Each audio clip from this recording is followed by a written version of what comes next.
falaremos sobre vencendo as frustrações.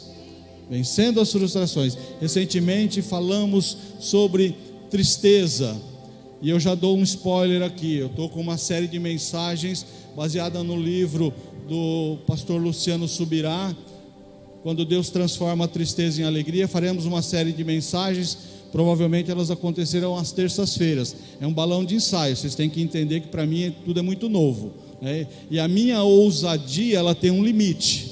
Então, o Senhor me deu a palavra, elas estão elaboradas, estou aqui preparando um momento para nós iniciarmos. Serão 5 ministrações sequenciais, deve acontecer agora em maio, né? Mas por que eu estou falando isso? Porque nós falamos de tristeza semana passada, hoje estamos falando de frustrações, e aí pode surgir no seu coração um pensamento: bom, essa igreja aqui é uma igreja de autoajuda. Não, Jesus é um homem de autoajuda. Jesus é um homem de transformação. Se existe alguém interessado em equilibrar as suas emoções, fazer transformações, restaurações, reposicionamentos na sua vida, transformar a sua tristeza em alegria, a sua frustração em êxodo, a sua frustração em vitória, esse é Jesus. Essa é a essência da obra de Jesus. E nós, como igreja, nos alinhamos com a palavra para trazer algo do coração de Deus para a sua vida. Por isso que nós vamos falar nessa noite sobre frustrações. E aí, quem nunca administrou frustrações? Talvez você esteja aqui nessa noite, nesse lugar, e o seu coração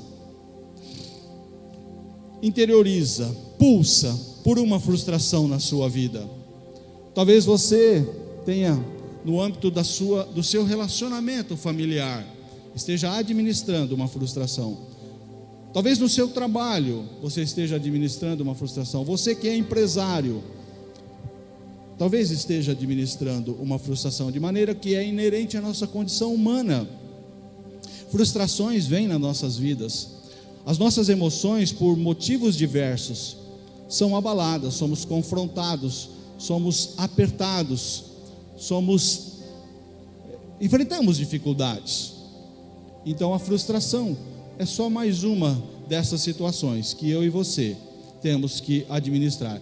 E o texto base para a ministração, ele é um pouco longo. Se você, e eu espero que sim, e trabalharei sempre fortemente no incentivo da igreja, para a igreja, no sentido de sermos leitores assíduos, interessados, desejosos de conhecer a palavra de Deus. Então, se você é um desses, o texto vai lhe ser muito familiar. Mas como nós temos visitantes, e podemos ter pessoas que não têm tanta intimidade com a palavra, eu farei a narrativa por mais longa que ela seja. Vou procurar ser rápido e fazer com eloquência para que você entenda, porque ela é muito importante. Lucas capítulo 24, de 13 a 35. Naquele mesmo dia, 2 deles estavam indo para um povoado chamado Emaús, a 11 quilômetros de Jerusalém. No caminho conversavam a respeito de tudo o que havia acontecido. Enquanto conversavam e discutiam, o próprio Jesus se aproximou e começou a caminhar com eles, mas os olhos deles estavam impedidos de reconhecê-lo. E lhes perguntou: ele quem? Jesus. Sobre o que vocês estão discutindo enquanto caminham? Eles pararam, com os rostos entristecidos. Um deles, chamado Cleopas, perguntou-lhe: você é o único visitante em Jerusalém que não sabe das coisas que ali aconteceram nesses dias? Que coisas? Pergunta Jesus. O que aconteceu com Jesus de Nazaré, responderam eles. Ele era um profeta, poderoso em palavra, em obras, diante de Deus e de todo o povo. Os chefes dos sacerdotes e as nossas autoridades o entregaram para ser condenado à morte e o crucificaram. E nós esperávamos que era ele que ia trazer a redenção a Israel. E hoje é o 3º dia desde que isso aconteceu. Algumas das mulheres entre nós nos deram um susto hoje, Foram de manhã bem cedo ao sepulcro e não acharam o corpo dele. Voltaram e nos contaram ter tido uma visão de anjos que disseram que ele está vivo. Alguns dos nossos companheiros foram ao sepulcro e encontraram tudo exatamente como as mulheres haviam dito, mas não o viram. Ele lhes disse: como vocês custam a entender e como demoram a crer em tudo que os profetas falaram. Não devia o Cristo sofrer essas coisas para entrar na sua glória? E começando por Moisés e todos os profetas, explicou-lhes o que constava a respeito dele em todas as Escrituras. E ao se aproximarem do povoado para o qual estavam indo, Jesus fez como quem ia mais adiante, mas eles insistiram muito com ele: fica conosco, pois a noite já vem, o dia está quase findando.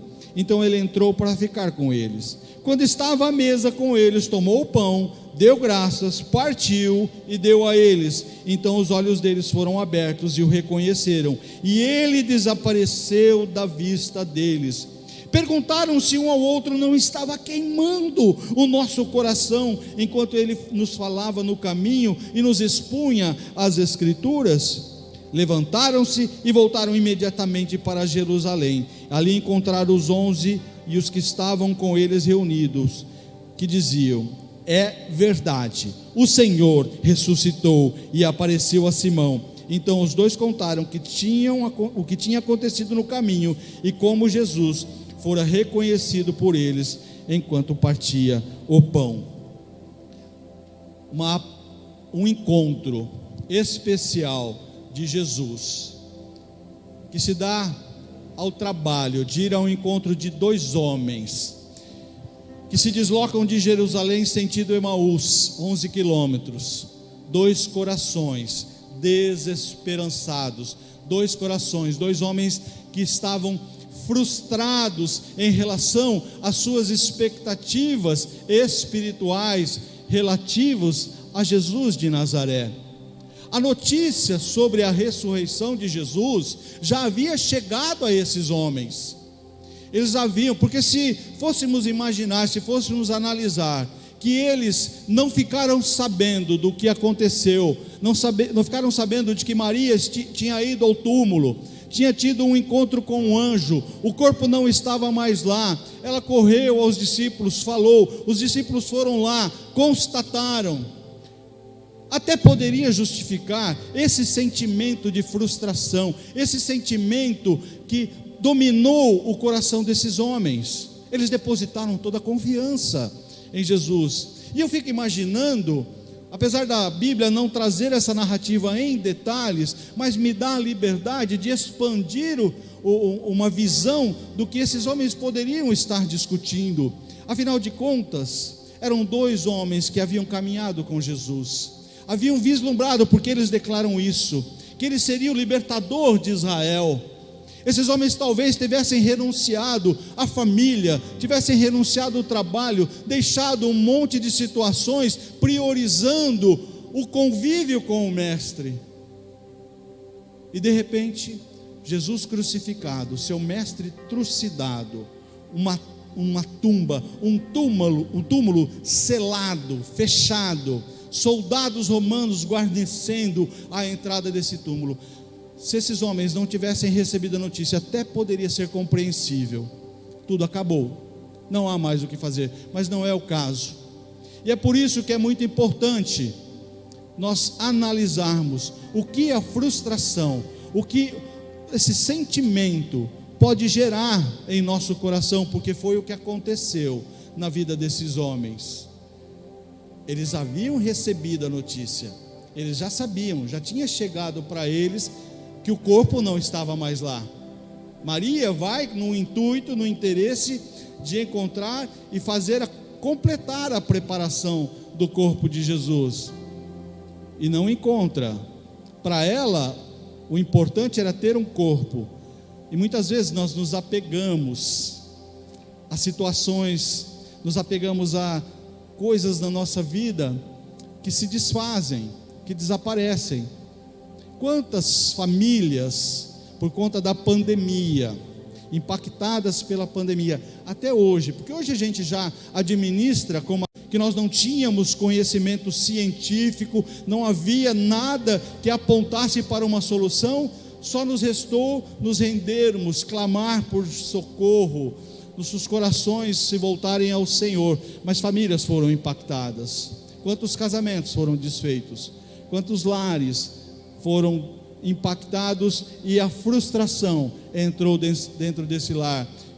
Nós podemos ver empresários que, por conta da pandemia ou por outras situações, nós não vamos colocar tudo na conta da pandemia, hoje estão aquém na sua empresa, na sua capacidade produtiva, daquilo que poderiam, porque estão frustrados com alguma situação. Eu conheço empresários que estão olhando para a expansão, mas ontem minha esposa foi numa loja antiga aqui em Penápolis comprar uma luminária, e chegou lá, o prédio estava para alugar.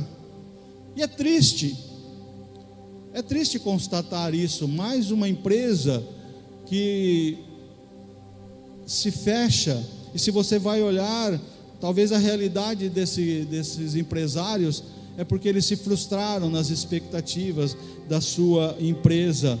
Jovens, estudantes, desesperançados, sem perspectivas, recém-formados, sem encontrar local no mercado de trabalho. Quer dizer, gente, a frustração pode vir por motivações mil, por situações mil, assim como qualquer situação que vem impactar e desestabilizar as suas emoções.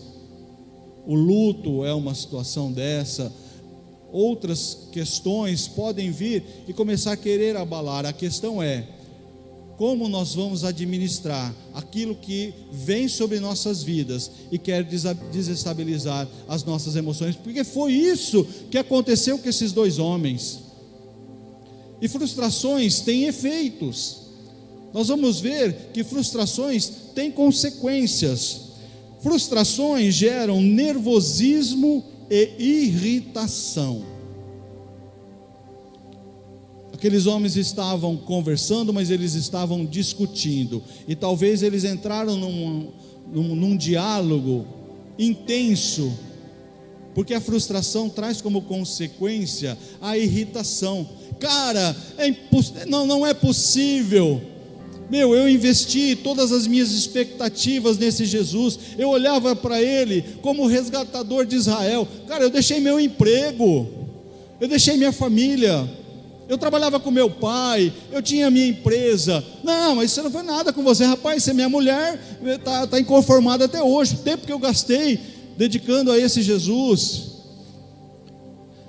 E quantas vezes eu e você, por um sentimento de frustração, percebam aqui, quando você não tem controle das suas emoções, a consequência imediata é sempre atingir e descarregar, geralmente em quem está mais próximo. E por um sentimento de frustração, de repente você está descarregando ou descarregou na pessoa que menos merecia isso, né?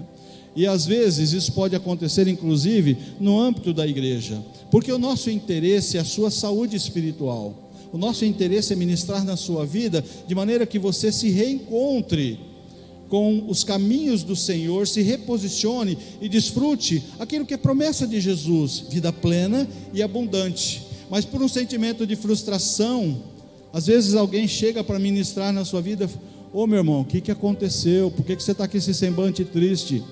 E aí o descontrole emocional: pô, você não está sabendo? Pô, você não sabe o que aconteceu, o que está acontecendo na minha vida? Não, cara, eu não sei, eu só quero abençoar a sua vida. Às vezes o esposo, né, chega para a esposa: meu bem, está tudo bem?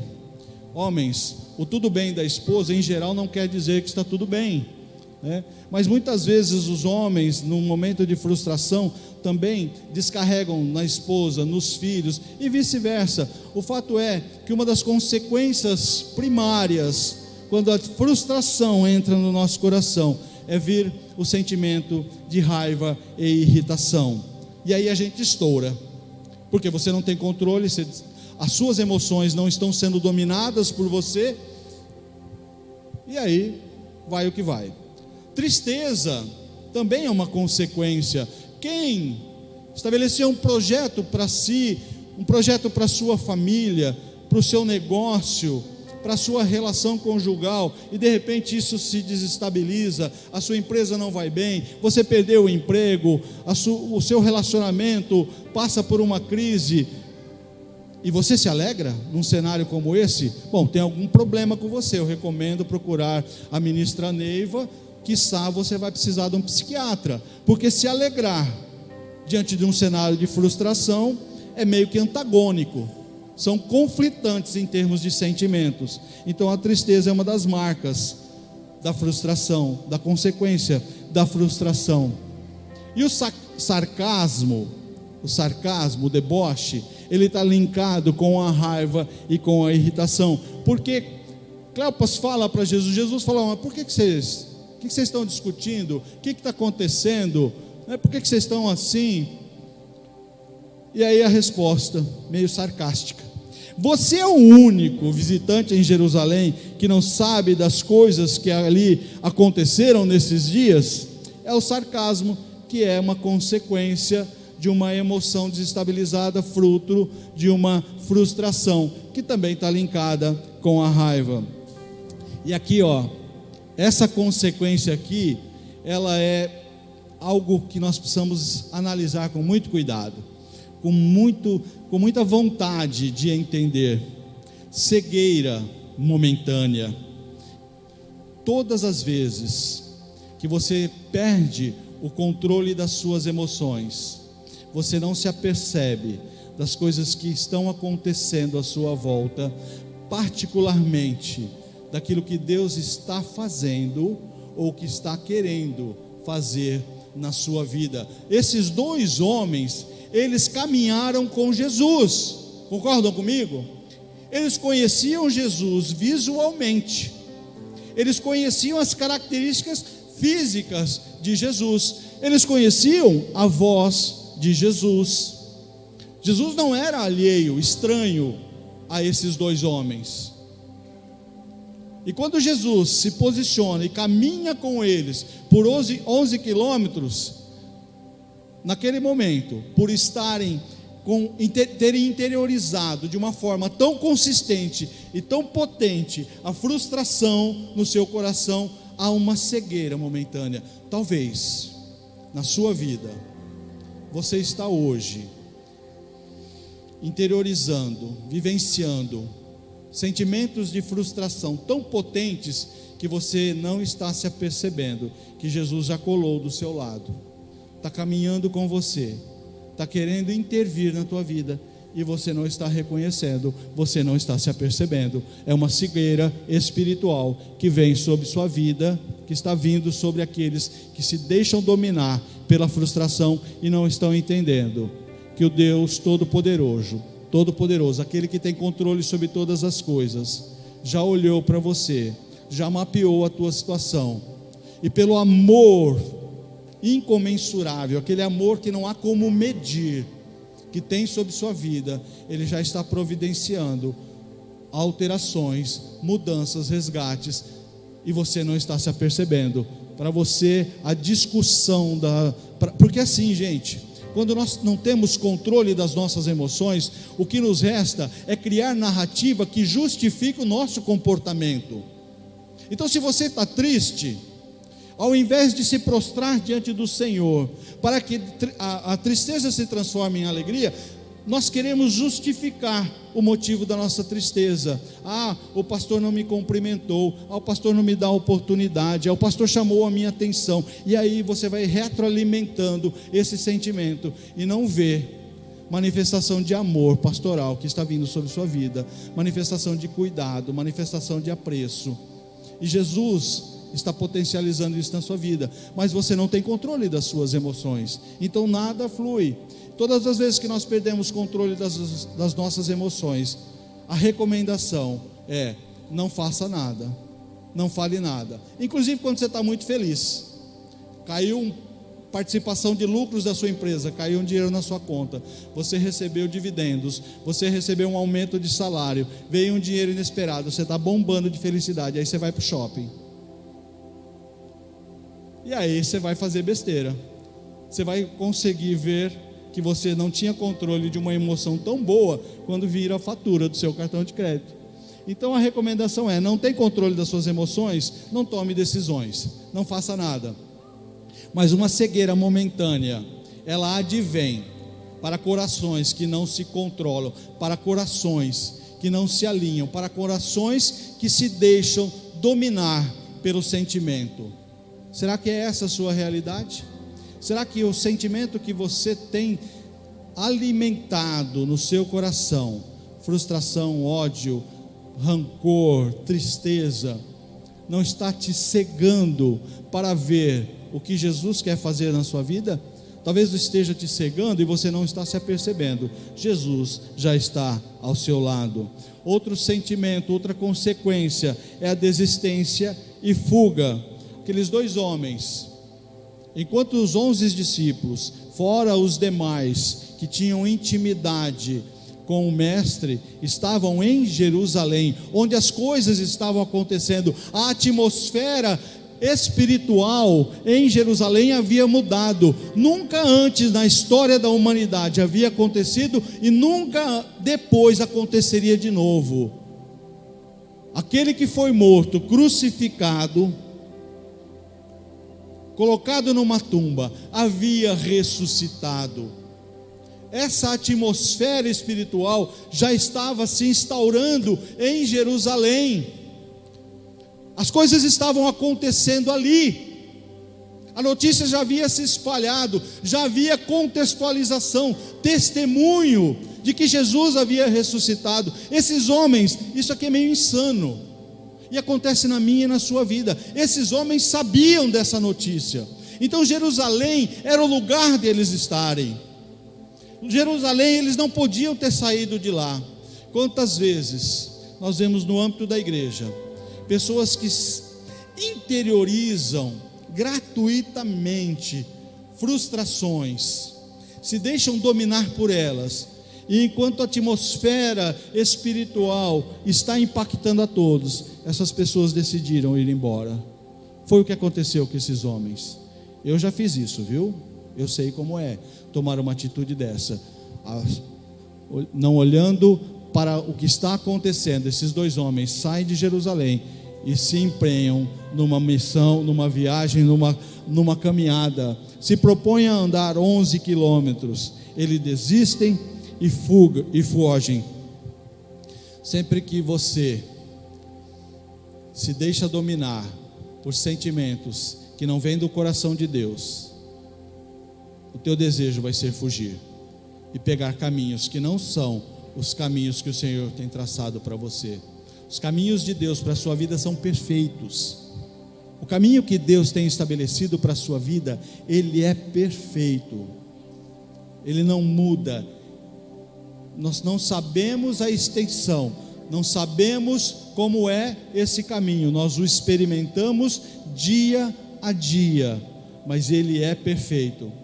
Tem dia que é espinhoso, tem dia que o caminho é apertado, tem momentos que você está transpondo o vale da sombra da morte. Aí você se lembra de Davi: até ali a tua mão me alcança, a tua vara e o teu cajado me conduzem. Sabe por quê? Os caminhos do Senhor querem te levar para águas tranquilas e pastos verdejantes. Esse é o caminho do Senhor. Mas quando eu estou desconectado desse propósito de Deus, interiorizei frustração, sentimentos desconectados da realidade espiritual de Deus para a minha vida, eu estou pegando caminhos errados, estou desistindo e estou fugindo.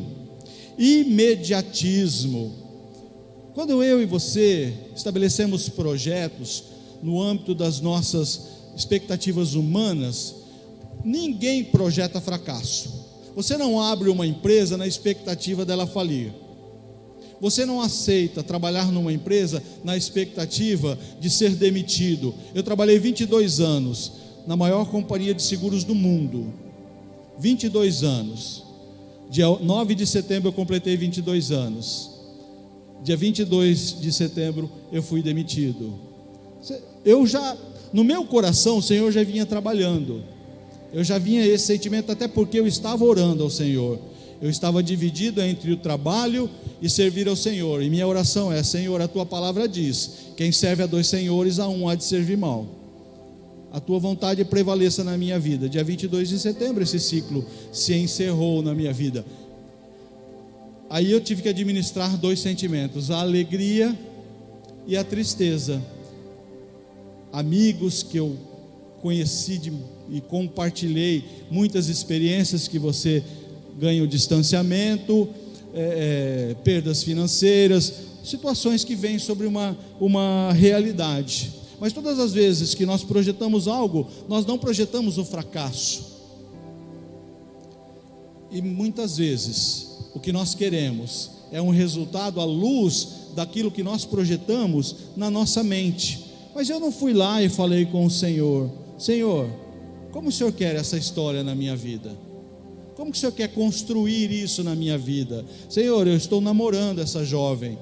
Qual é o teu propósito? Senhor, revela a tua vontade, porque eu quero constituir uma família, e isso é muito importante, isso tem um peso de responsabilidade, mas eu quero fazer segundo a tua vontade. Senhor, eu quero ampliar a minha empresa, eu quero construir um novo prédio.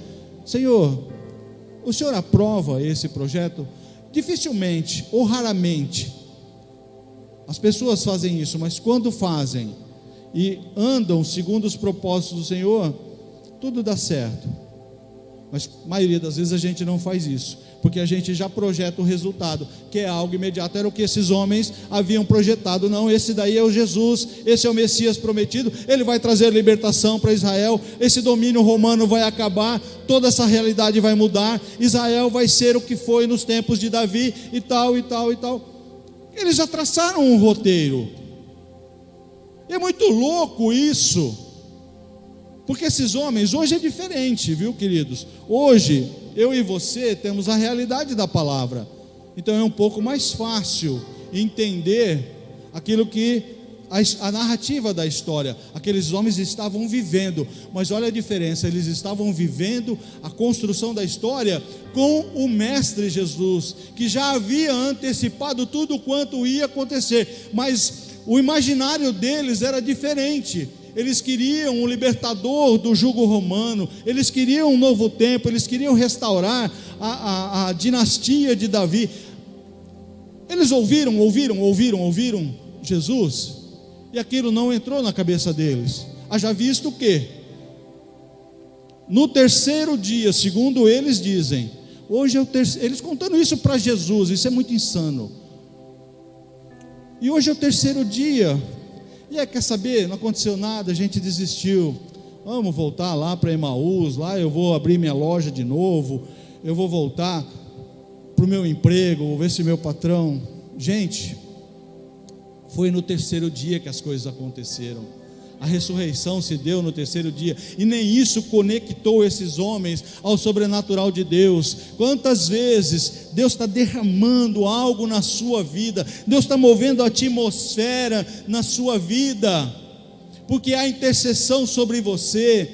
Às vezes a tua pouca oração, o teu pouco clamor já está sendo suficiente para um mover da atmosfera, e você não está se apercebendo. E o que é pior, muitas vezes nós entramos, esses homens não estavam vendo que Jesus estava ao lado deles, e você entra na murmuração, você está dizendo: Jesus, você não tem capacidade para entrar na minha vida e restaurar o meu casamento, a minha saúde, você não tem poder para mudar as circunstâncias da minha vida. A fé é uma certeza, uma convicção, ainda que não seja vista. E quando você se frustra com as questões espirituais, porque você cria uma expectativa, você começa a caminhar, tudo é um processo de atração. Você veio a essa igreja a primeira vez, em geral quem vem a primeira vez senta nessa lateral, e eu gosto de ver quem estava sentado nessa lateral já está aqui no meio. Por quê? É como uma transição, aquele sentimento de pertencimento. Nada contra, viu, queridos? Aí também é um bom lugar, tem ar-condicionado, é fresquinho. E eu sentava aí, viu? Eu sentava nessas cadeiras aí. Por quê? porque o meu coração era resistente, eu estava frustrado por experiências do passado, igrejas que eu vivenciei, situações que não foram prazerosas, posicionamentos errados da minha parte, e a minha fé na igreja, no agir de Deus, no sobrenatural de Deus, tinha se enfraquecido. Eu estava desesperançado do que Deus poderia fazer na minha vida, e gradativamente, momento a momento, eu comecei a perceber, Jesus estava caminhando comigo, e Ele começa a se revelar, e Ele começa, como Jesus, trazer uma narrativa diferente para a minha vida. E se hoje eu estou aqui, eu comecei ali, resistente, coração duro, machucado, achando que não havia nada de novo na minha vida. Eu quero te dizer que na sua vida, tudo isso está à sua disposição. O que o Senhor quer fazer na sua vida, nem você imagina. O que Ele tem para fazer na sua vida, você nunca sonhou. Você nunca sonhou. Os sonhos de Deus são exponencialmente maiores do que os seus sonhos. O que falta na nossa vida é o entendimento. Jesus colou do teu lado, Jesus colou do nosso lado, e agora Ele vai nos conduzir. Glória a Jesus.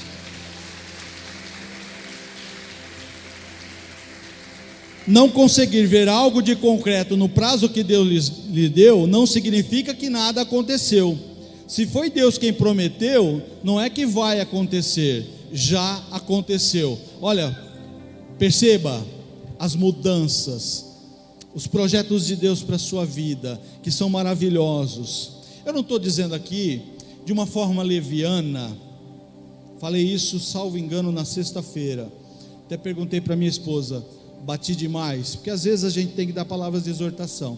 E eu não estou dizendo aqui para você que está nos visitando ou está começando a caminhar conosco, fala, olha, a vida cristã é uma vida fácil, a vida cristã é uma vida de facilidades. Não receba essa palavra. Há lutas, há embates, o inimigo se levanta para nos derrubar, o inimigo se levanta para nos destruir, e quando nós nos posicionamos para andar em fidelidade ao Senhor, as transformações têm que vir. A palavra de Deus diz o seguinte: aquele que está em Cristo é nova criatura, e as coisas velhas têm que ficar para trás, porque tudo vai se fazer novo. Então, se você quer andar com Cristo, esteja preparado para mudanças, descartes situações que a sua carne tinha prazer, porque é a sua carne, mas você vai deixar para trás. Então, reitero, haverão lutas, embates, dificuldades, mas nunca se esqueça, quem está caminhando de você, quem está caminhando ao seu lado, quem está te ensinando, é Jesus de Nazaré, aquele que ressuscitou, aquele que traz vida, aquele que traz transformação. Você é precioso demais, o Mestre não desistirá de você. Talvez o sentimento no seu coração é: olha, desistiram de mim. Os ministérios que eu vivenciei, o ministério que eu estava, eu fui decepcionado por pessoas, e você transfere isso emocionalmente para Jesus. Jesus desistiu de mim, Jesus se esqueceu de mim. Olha, eu estou vivenciando isso, eu estou vivenciando essa frustração, e Jesus não está vendo. Não receba essa palavra. Quem coloca isso na nossa cabeça para nos abalar é o pai da mentira. Ele que quer colocar na sua mente. Eu li um livro recentemente e recomendei à igreja, A Semente de Satanás. É a mentira, é todo aquele sentimento que vem da parte do inimigo, que é especialista, ele é o pai da mentira, e tudo que vem dele tem como fundamento a mentira. Então ele está dizendo para você: olha, a igreja te esqueceu, a igreja não te ama, Jesus não te ama, você foi rejeitado. E o que a palavra nos diz: você é precioso demais, o Mestre não desistirá de você. Jesus se colocou ao lado desses homens. Jesus tinha pouco tempo. Se você analisar o tempo de Jesus após a sua ressurreição até a sua ascensão, foi pouco tempo. Ele tinha urgência naquilo que ele ia fazer, mas ele vai ao encontro desses dois homens porque todos são importantes para Jesus. Então, se você está aqui nessa noite e entrou aqui com esse sentimento: olha, ninguém me ama, a igreja me rejeitou, Jesus não me ama, eu não tenho recebido o amor das pessoas mais próximas, eu não tenho recebido amor dentro da minha casa, eu não tenho recebido amor do meu esposo, eu não tenho recebido amor dos meus filhos, eu não tenho recebido amor da minha esposa, Jesus te ama, querido. E se você vem à presença dele, receba esse amor que vai inundar, vai preencher o teu coração, porque é desse amor que nós precisamos. Jesus quer ouvir as suas frustrações. Jesus quer ouvir as suas frustrações. Ele quer saber. Na verdade, ele já sabe. Na verdade, ele já sabe, porque ele te conhece. Ele tem as mesmas características do Pai, e a sua onisciência dá a ele autoridade para saber o que vai no seu coração. Mas assim como Davi, vivenciando intensamente o desejo da santidade, talvez você tenha nessa noite que orar como Davi: Senhor, sonda o meu coração, sonda, meu Deus, vê se há em mim algum caminho mau e guia-me pelo caminho eterno. É declarar aos céus, declarar a Jesus o que está trazendo, o que está incomodando, o que está machucando o seu coração. Faça isso. Foi isso que esses dois homens fizeram. Eles extravasaram a Jesus. Mas só você não sabe o que aconteceu? O que aconteceu? Jesus também é meio irônico, tem hora, né? Mas o que aconteceu? Não, mas Jesus, o nosso mestre, foi preso, foi maltratado, foi crucificado. Nossa, verdade, tudo isso aconteceu. E aí Jesus dá uma chamada, né? Dá aquela puxadinha de orelha. Lucas 24, 25. Como vocês custam a entender e como demoram a crer em tudo que os profetas falaram. E Jesus começa a lhes ensinar, e aqui eu quero dar uma palavra muito direcionada para você. Esses homens haviam andado com Jesus, ouviram as palavras do mestre, nada disso havia mudado o interior deles. Eles ainda se deixaram desanimar, se desesperançar e se frustrar. E às vezes, com esses sentimentos no coração, nós buscamos soluções, e a nossa inclinação humana tende a ir para o caminho mais fácil. E o caminho mais fácil muitas vezes é ouvir, e aqui também tem uma conexão com a nossa carne. Queremos ouvir o que agrada ao nosso coração. Ninguém gosta de exortação, certo? Ninguém gosta de puxão de orelha. Eu falei hoje de manhã, eu sou da geração que os professores puxavam a orelha, davam os tapas. Eu estudei, eu fiz o técnico colegial, e eu tinha um jovem na minha classe, e era um cara grande, e ele foi aluno do meu pai foi professor de zona rural, e ele falou para mim assim: olha, essa orelha é maior do que essa, porque essa aqui ficava no lado que seu pai passava, aqui eu sentava perto da parede, aqui ele não pegava. É a narrativa, né, de quem às vezes está precisando aprender. E naquela época era assim. E Jesus chamou a atenção: ou vocês são lerdos demais, vocês são lerdos demais.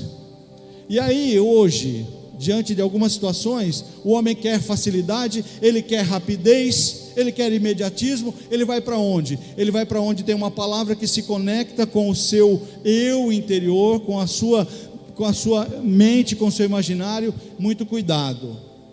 Eu vi essa semana algo que me chocou, mas faz parte dos tempos modernos. Um profeta, entre aspas, criou um canal, você paga uma assinatura para receber revelação. Isso já existe, e muitas outras distorções. Queridos, você quer conhecer a revelação de Deus para a sua vida? O primeiro lugar que você vai buscar é aqui. Eu creio no sobrenatural de Deus, eu busco o sobrenatural de Deus, eu ando no sobrenatural de Deus. Recentemente eu recebi uma palavra, nós estávamos em Araçatuba, a pastora Esther, que é a líder do profético dessa igreja, vem e traz no meu ouvido uma palavra. Eu entendi tudo o que ela falou, eu só fiquei esperando o tempo do Senhor. Minha esposa recebeu a palavra. Teve gente que veio falar para mim: pastor, há 2 anos eu recebi uma palavra do Espírito Santo, e ela se testifica. Mas querido, qualquer palavra que vem sobre sua vida, se não tiver fundamentada e testificada aqui, fuja, corra. É armadilha, é cilada. Por isso que você precisa conhecer a palavra, para você não ser levado por todo o vento de doutrina. Aqueles homens conheciam a Jesus, andaram intimamente com Ele, nem por isso essa intimidade relacional foi capaz de blindá-los da frustração. Que dirá você, que dirá eu, se negligenciar a intimidade com Deus? Quantas vezes você pega a Bíblia com desejo, sabe a comida que você mais gosta? Arroz, feijão, com bife acebolado, batata frita, sei lá o que for, e minha boca começou a salivar aqui, né? Pensa no prato de comida, aquela comida que mais te agrada, né? Raleua, aquela pasta, minha filha adora aquilo lá, pasta de gergelim, aquela comida que mais te agrada, e vem na sua frente aquele prato, você dá uma bicadinha, né? Uma pontinha de colher. Ai, nossa, estou satisfeito. Aqui ó. Quem me conhece sabe o exercício que eu faço para me controlar, até para comer pele de galinha, viu? Eu estive na casa do ministro Flávio e da ministra Nara e fizeram pé de galinha. Eu faço vergonha. Eu, para comer, gente, do boi é do focinho ao rabo. Não tem problema. Não tem problema.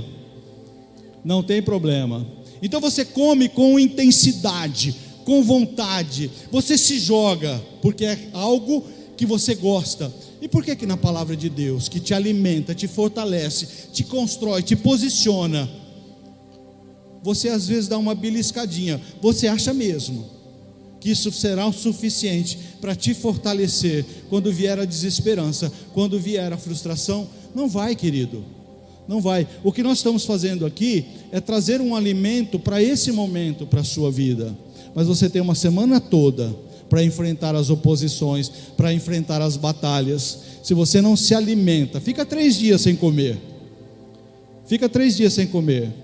vê como é que fica a sua resistência física. Às vezes você fica 1 semana sem ler a palavra de Deus, você fica 1 semana sem se derramar em oração diante do Senhor, e quer vencer as frustrações, quer ter vitórias, e aí você não vai se aperceber que o sobrenatural de Deus está se movendo, mas você não está entendendo, e faz como esses 2 homens: tudo acontecia em Jerusalém. Não, é Emaús que a gente vai. Aí você consegue entender o que acontece. Jesus lhe ensinará quantas vezes for necessário. Ele explicou para aqueles discípulos, começando pelos profetas. Ele faz uma narrativa de tudo quanto a palavra, porque é a palavra que revela Jesus. Você quer conhecer Jesus? Você quer conhecer Jesus? O amor de Deus, os propósitos de Deus, tudo está revelado aqui. Foi isso que Jesus fez, ensinou, e Ele vai ensinar a sua vida. Ele vai ensinar quantas vezes for necessário, e é da nossa natureza. Você sabe o que é certo, e aí você pisa na bola. Jesus te chama no seu secreto, você se prostra diante do Senhor, porque o Espírito Santo te convence: olha, você pisou na bola, você fez errado, não era para você ir para lá, não era para ter ido para Emaús, não era para ter agido assim. E aí você vai aos pés do Senhor, todo constrangido, todo envergonhado, e Jesus com muito amor, como aquela professorinha do primário: vem cá, filhão, deixa eu te ensinar de novo. Você deve se conduzir assim. Você está com raiva? A minha palavra diz que a palavra branda desvia o furor. Seja o amor aquilo que filtra as suas emoções, e Jesus te ensina, e vai te ensinar Todas as vezes que você procurá-lo para aprender, Ele vai te ensinar. Seu desejo pela presença dEle o conduzirá a experiências mais profundas. Ao se aproximarem do povoado para o qual estavam indo, Jesus fez como quem ia mais adiante, mas eles insistiram muito com Ele: fica conosco, fica conosco. Qual é a intensidade do seu desejo de ter intimidade com Jesus? Porque há uma sensibilidade espiritual. No reino espiritual há uma sensibilidade. O Espírito Santo não vem habitar em você, não vem conduzir você, não vem dominar você, se você não abrir a oportunidade, não chamar, não estabelecer com Ele um relacionamento. Jesus fala em Apocalipse: eis que estou à porta e bato. Jesus bate na porta do seu coração. Mas qual é a ação consequente e necessária da sua vida? Você tem que abrir a porta. Jesus não mete a pé na porta da sua vida para mudar as suas circunstâncias. Você tem que ter esse desejo, você tem que chamar, você tem que querer. Foi o que esses homens fizeram. Chegaram no seu destino. Jesus faz menção de continuar. Não, Jesus, eles nem sabiam que era Jesus. Não, meu, fica conosco. Esse papo está tão gostoso, está mudando a nossa mente, está transformando o nosso coração. Fique conosco. Quando você passa por frustrações, você pode até pensar que Jesus se esqueceu de você, mas saiba, Ele está só esperando ser convidado. Então, se você, na sua natureza humana, tem lutado para administrar esses sentimentos que tem te torturado, tem te consumido, eu quero te dar uma palavra muito direcionada. Jesus está esperando o seu convite. Você quer mudar a sua realidade, o que está acontecendo na sua vida? Você quer transformação, novas atmosferas, coisas novas na sua vida? Jesus está ali do seu lado. Ele caminhou até agora com você e continuará caminhando, mas Ele quer entrar na sua vida. Assim como Ele foi convidado por esses homens, Ele está só esperando o seu convite. Jesus nunca vai recusar o seu convite, nunca vai convidar, porque ali a narrativa diz que Ele entrou para ficar com esses homens. Ele tinha muitas prioridades. Ele tinha 11 discípulos, mais um tanto de gente para se encontrar. Ele tinha uma igreja para estruturar. Ele tinha um monte de prioridades. Mas naquele momento, e nesse momento, nesse lugar, na sua vida, você é prioridade para Jesus. Ninguém é mais importante para Jesus do que você, nesse dia, nessa hora e nesse lugar. Ele quer te ouvir, Ele quer que você tenha com Ele um relacionamento. Tenha a iniciativa de convidar Jesus para a sua vida. E é na intimidade que você terá as maiores revelações. Às vezes nós falamos do sobrenatural, da intimidade, da revelação, do mover. Tem gente que acha, e aqui é também a construção da maturidade. Às vezes ouve falar: olha, relacionamento pessoal com Cristo, intimidade com o Espírito Santo. Às vezes a gente ouve pessoas falando: olha, Deus falou comigo nessa noite, o Espírito Santo me falou, eu recebi palavras de revelação, apontamentos de revelação. E tem que ter muito discernimento, tem que ter muita sabedoria. Mas tem gente que às vezes acha que isso vai acontecer no seu quarto, uma luz vai brilhar nas madrugadas, você vai ver um anjo. É uma epifania, né? É aquela manifestação visível do sobrenatural. Um anjo com uma espada de fogo vai cutucar você, para você ver algo do sobrenatural. Deus vai se revelar a você, sabe como? De uma forma suave, tranquila, mas que vai testificar muito no seu coração, que é Ele que está falando com você. Mas isso vai acontecer, sabe aonde? No teu secreto, no teu interior. Pode acontecer na madrugada? Pode, é um bom momento. Sabe o que às vezes acontece? Você é aquela pessoa que tem um botão de liga e desliga. Chega o seu horário de dormir, você apaga e vai acordar no outro dia. Como eu gostaria de ter isso. Mas eu tenho um sono muito leve. Mas eu aprendi algo.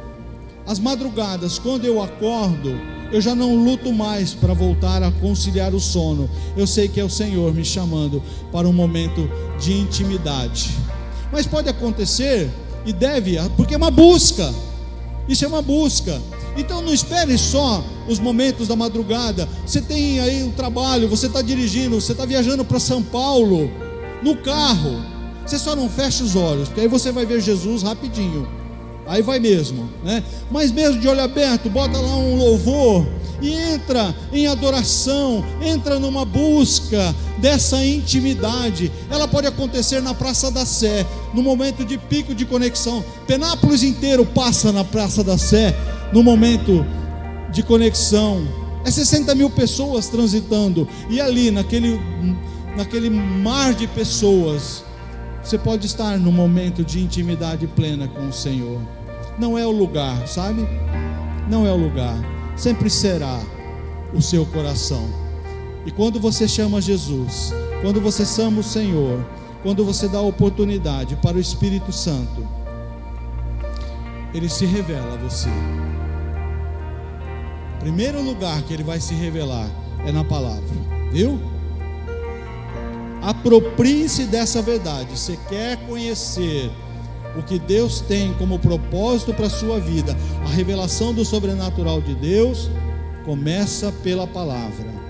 Às vezes você está lendo e aquele texto do Espírito Santo, porque o autor da Bíblia se revela no momento da leitura. O Espírito Santo vem e diz: olha, isso aqui é para você, isso aqui é a resposta que você estava esperando. Quer ouvir a revelação? Quer ter intimidade? Conheça a palavra. Quando você é curado dos seus dramas e frustrações, tudo se muda, tudo se revela, toda a atmosfera muda.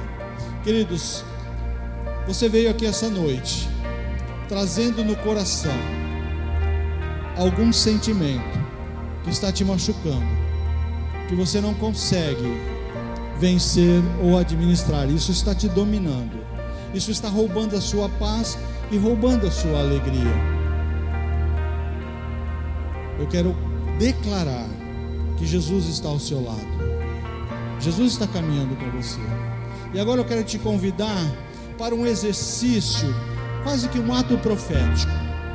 E eu vou te convidar mesmo para soltar o seu imaginário, para que o Senhor se revele de uma forma muito especial na sua vida. Coloque-se de pé. Coloque-se de pé. E agora eu quero te convidar a fechar os olhos. Feche os seus olhos. Lembre-se dos sentimentos de frustração, de tristeza, tudo que está no seu coração que tem atrapalhado a plenitude do Espírito, a alegria, a paz que fugiu da sua vida. E se imagine agora nesse caminho para Emaús. Vai pensando nos seus problemas, nas suas dificuldades, na sua dor, nas suas frustrações, e se imagine nesse caminho. Você está caminhando por ele. Você está aparentemente sozinho. É só você e seus pensamentos, só você e a sua dor, só você e a sua tristeza. Deixe o Espírito te levar a esse momento. Aqui é um exercício espiritual. A sua dor tocando as suas emoções. Um caminho solitário. Talvez é assim que você está se sentindo, sozinho, carregando o fardo, o peso de um sentimento que você não tem conseguido administrar. Agora eu quero declarar algo novo para você. Jesus acaba de estar ao seu lado. Jesus acaba de se colocar ao seu lado, porque Ele te ama de uma forma totalmente especial. E agora Ele quer que você entregue a Ele a sua tristeza, a sua dor, a sua frustração. Porque Ele diz na sua palavra: lançando sobre mim as vossas ansiedades, porque eu tenho cuidado de vocês. Então pega agora esse sentimento, essa dor, essa frustração, essa tristeza, essa mágoa, esse sentimento de rejeição, de falta de paternidade, de desprezo, que tanto te consome. Entrega para Jesus. Ele está do teu lado, caminhando com você. Na verdade, Ele nunca saiu do teu lado. É que você se deixou dominar por essa dor, por esse sentimento, e você não tem se apercebido que Jesus está ao seu lado. Em teus braços.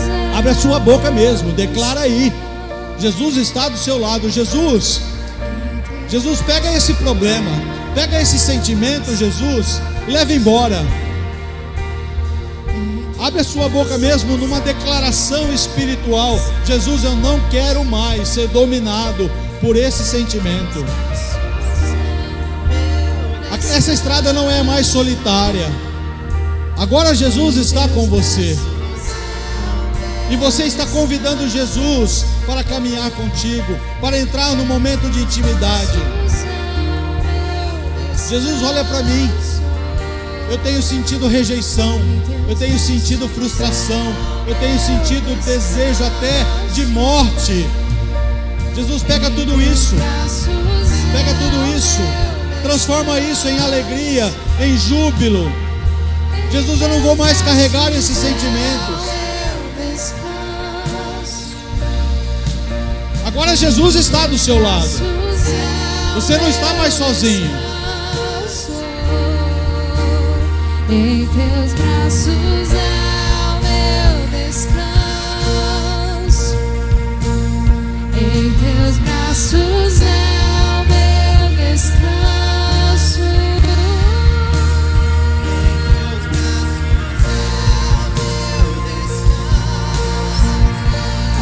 Deixa o Espírito Santo aí tocar seu coração. Abre os seus olhos espirituais para contemplar a mudança da atmosfera espiritual que Ele está fazendo nesse momento no seu coração. A tristeza está saindo, a incerteza está indo embora, as frustrações, o ódio, tudo isso está indo embora, porque Jesus entrou na sua vida agora, entrou na sua intimidade para trazer essas mudanças. E agora você vai fazer um outro exercício. Você estava numa caminhada solitária, nem sabia para onde você estava indo, porque você não sabia como controlar as suas emoções. Agora você entregou para Jesus, entregou o controle da sua vida, entregou o domínio da sua vida para Jesus. E agora você vai imaginar o seguinte: eu estou voltando para um lugar que Jesus está me conduzindo. Eu estou voltando para Jerusalém, da onde eu nunca deveria ter saído. Há um lugar novo para você. Jesus preparou um lugar especial, diferente. Você estava indo para um lugar que não era o lugar que Jesus tinha para você. Agora Ele pegou na sua mão: filho, filha, é para outro lugar que eu vou te conduzir.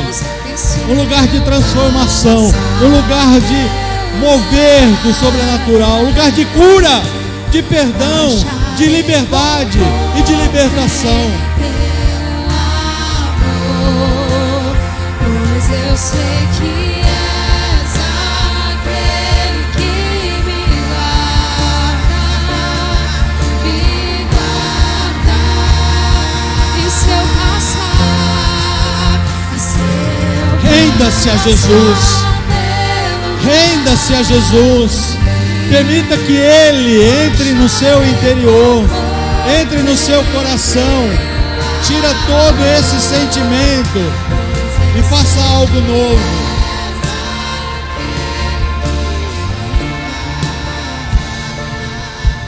Na intimidade com Jesus, na intimidade com Jesus, há pão fresco, há óleo novo, há vinho novo. Na presença de Jesus, Ele parte o pão para te alimentar. Na presença de Jesus, Ele se revela a você na sua plenitude. Nunca se contente com o menos que Jesus tem para a sua vida. As coisas que Ele tem para a sua vida são grandiosas, são poderosas. Se você entendeu isso, agora você vai dar uma salva de palmas a Jesus, louvando, exaltando e glorificando o seu santo nome. Os céus se movem nessa noite, nesse lugar, em transformação, em rendição e em arrependimento. Quero fazer só mais um apelo para nós encerrarmos, porque o Espírito Santo já se move, já tocou corações, e corações que entraram aqui desesperançados, frustrados, estão saindo transformados, renovados, revigorados e restaurados. Mas eu quero fazer uma pergunta: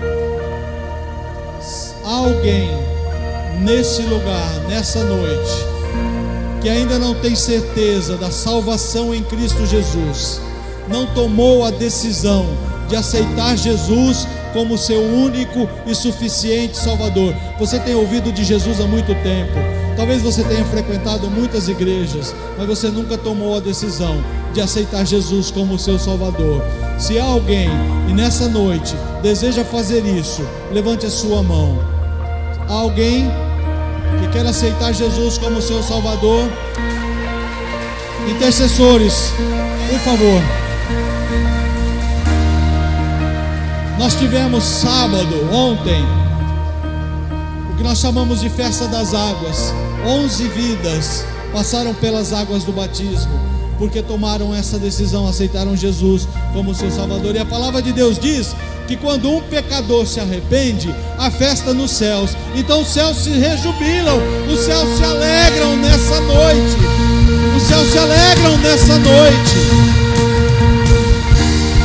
E ao Senhor nós louvamos, ao Senhor nós exaltamos, ao Senhor nós glorificamos, nos prostramos em adoração sincera, porque Ele nos ama e vem ao nosso encontro para nos transformar.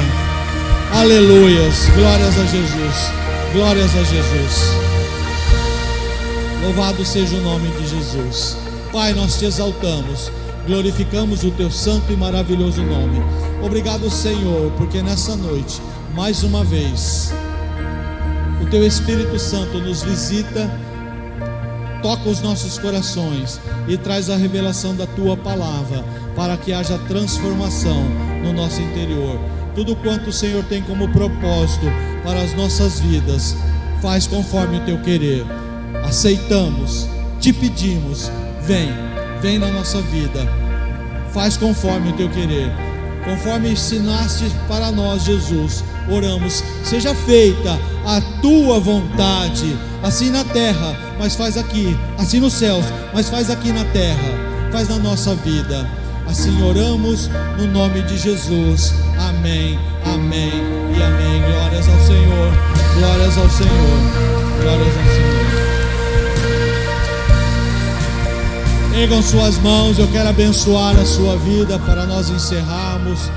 Que o amor de Deus, amor incomparável, amor que você não encontra em outro lugar, a graça restauradora de Cristo Jesus, graça que te alcança a cada dia, a cada momento, e as consolações do nosso grande amigo Espírito Santo de Deus estejam sobre sua vida hoje e eternamente. Amém, amém e amém. Deus abençoe sua vida, Deus abençoe sua família.